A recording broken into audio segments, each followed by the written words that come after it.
আজকে আমরা কচু গাছের ফুলগুলো আর কিছু কচুর নরম দিকগুলো নিয়ে নেব।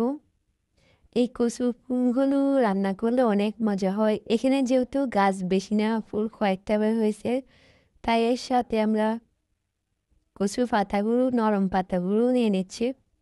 তাহলে এই চিংড়ি মাছ দিয়ে কচুর পাতা আবার দিকগুলো অনেক সুন্দর করে রান্না করা হবে। এদিকে আমাদের গাছে কিছু পেয়ারা পেকে আছে। গাছটা অনেক বড়।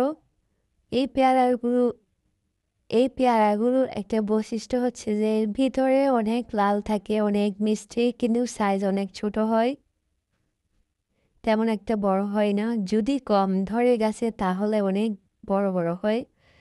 মাশাল্লাহ আমাদের গাছে কিন্তু অনেক বেশি পেয়ারা ধরেছে। এই একটা গাছ থেকে পেয়ারা পেড়ে খেয়ে আমাদের আর বাজার থেকে কিনা লাগে না। মাশাল্লাহ, আলহামদুলিল্লাহ।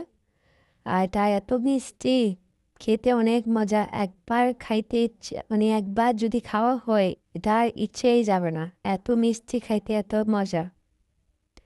আপনারা চাইলে এরকম একটা পেয়ারা গাছ লাগাবেন বাড়ির যে কোনো সাইডে বা বাসার আশেপাশে, তাহলে অন্তত উম, আপনার এই পেয়ারাগুলো আর কিনে খাওয়া লাগবে না।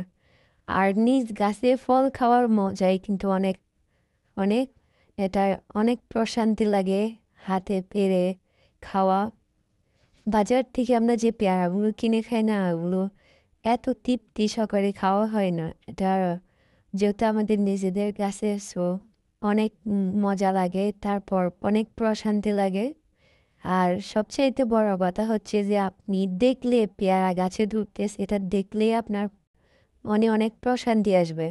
গাছটা অনেক বেশি বড়, তাই আমরা একটা লাঠি দিয়ে পেয়ারাগুলো পাড়তেছিলাম। এদিকে আমার গাছে একটা ফুল ফুটছে অনেক সুন্দর। এটা মনে হয় কি মাধবী ফুল, মনে হয়, আমি শিউর নাম জানি না। ফুলটা দেখতে অনেক সুন্দর, হ্যাঁ, দুই কালারের, আমার ভালো লাগে।